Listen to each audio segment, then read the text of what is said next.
안녕하세요.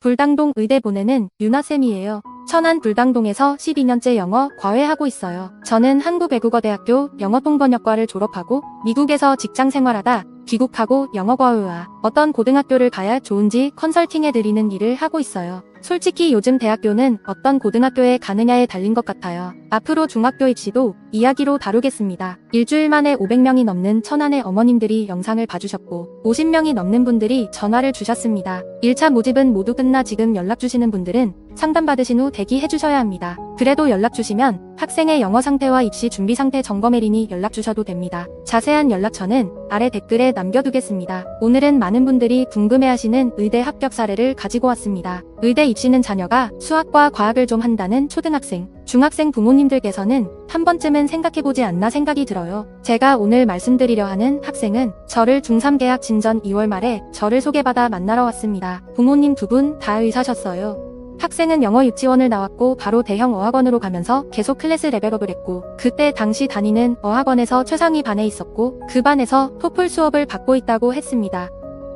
토플 수업을 받는 이유가 있으신가요? 여쭈어봤더니 그냥 그 어학원에서 제일 잘하는 애들이 그 반에서 수업을 하기 때문에 영어 점수는 잘 나오니까 큰 생각 없이 믿고 다녔다고 하시더라고요. 영어를 매우 잘한다는 얘기를 계속 들어왔다고 했습니다. 어학원 선생님들도 잘하니 문제가 없다고 말씀하신다고 했고 고1 모의고사를 풀어보면 1등급 나온다고 어머님께서 강조하셨어요. 그런데 저를 찾아오신 이유가 있을까요?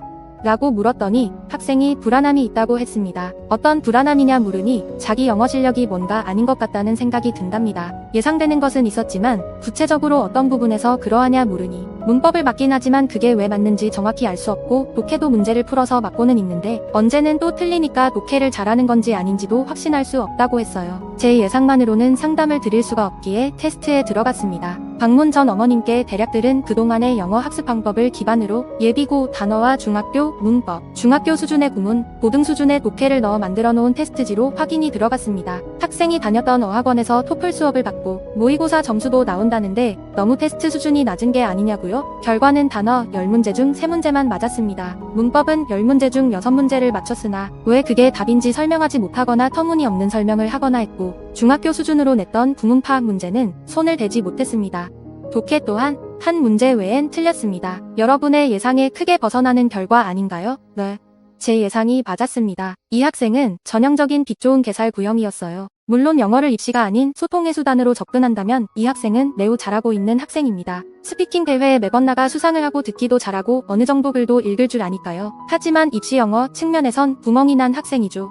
구멍난 댐 같은 거예요. 어릴 때부터 꾸준히 학원을 다녔고 반복적인 학습을 했기 때문에 영어감은 충분히 있습니다. 문법에서 이게 답인 것 같고 이 답이 잘 어울리기 때문에 골랐다고 얘기를 했어요. 하지만 그 문법이 정확히 어떻게 쓰이는지를 모르니 구문 파악은 전혀 할 수 없었던 겁니다. 이 경우엔 지문 문장을 다른 구문의 문장으로 바꾸면 알맞은 어법을 알 수 없습니다. 단어의 경우도 어학원에서 토플 수업을 하면서 그 난이도에 맞게 하루에 단어를 100개씩 외운다고 했는데 예비 고1 수준의 단어를 알지 못했습니다. 물론 이전에는 외웠겠죠. 하지만 학생의 레벨을 계속 올려줘야 하다 보니 독해 수업이 토플 교재를 쓰는 수준까지 갔고 그에 맞는 단어를 외우다 보니 정작 학생들이 필수적으로 알아야 하는 보교 단어에도 구멍이 났습니다. 학생은 집에 가서 엉엉 울었다고 해요. 억울하다고. 늘상 고3 수준 그 이상의 것을 할 수 있다라는 얘기를 듣다가 너는 중학교 문법부터 다시 정리해야 할 소리를 듣고 집에 갔으니 얼마나 속이 상했겠어요. 한동안 울고 나서 잠시 동안 생각하더니 입을 앙 다물고 나 그 선생님한테 갈래라고 했답니다.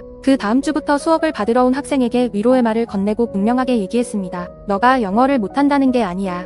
고등학교에 가서 의대 지원에 필요한 등급을 받으려면 내신에서 단 하나의 실수도 하지 않아야 해. 그러려면 문제를 봤을 때 출제자의 의도를 파악할 줄 알아야 해.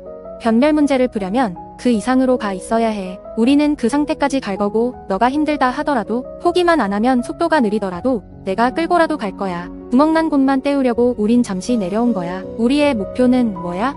내신에서 변별 문제에 속간해지지 않는 거고 불수능이던 아니던 불안감 없이 풀 수 있는 진짜 실력과 자신감이야. 그 학생은 언어감도 있고 이해력도 좋은 편이었기 때문에 수업 속도가 빠르게 진행이 됐어요. 중학교 수준의 문법부터 빠르지만 차곡차곡 빌드업을 시키고 제가 요구하는 수준의 숙제를 해올 때까지 피드백을 계속 더했습니다. 제가 이 학생에게 아쉬웠던 점은 디테일하지 않다는 거였어요. 상위권 학생들 중에는 정리해놓고도 꼼꼼하지 않아서 실수로 틀리는 학생들이 있는데 사실 덤벙거리는 성향이 숙제를 해오는 부분에서도 적용이 되었기 때문에 제가 주기적으로 밀고 당기면서 피드백을 줘야 했어요. 아쉬운 점을 보완하는 학생의 큰 특징은 제가 주는 강한 피드백에도 인정할 건 하고 노여움을 안 탄다는 것인데, 그것이 공부를 할 때 굉장히 좋은 장점이 되었어요. 여자 학생들은 일반적으로 호르몬의 영향 때문에 감정에 높낮이가 있는 편이어서 학습의 상승하강 곡선이 매달 있는데, 이 학생은 그렇진 않았습니다. 가끔 늘어진 땐 덤벙거리는 부분이 나왔지만 그것도 피드백과 훈련으로 크게 줄었고, 본인이 텐션이 떨어진다고 해도 할 것은 해오는 꾸준함이 있었습니다. 구문에 들어갔을 땐 일반적으로 학습의 패턴이 달라지고 제가 요구하는 수준의 과제를 해오는 데까지 잠깐의 부침을 겪는데, 이 학생은 피드백을 적극적으로 수용하는 부분 때문에 이 부분도 부드럽게 넘어갔습니다. 고3 수준의 구문을 정리하면서 독해를 붙일까 하는 시점에 입시의 가장 중요한 부분을 결정할 날이 다가오고 있었습니다. 한두 달에 한 번은 통화하던 어머님과 대면 상담 자리를 가졌습니다.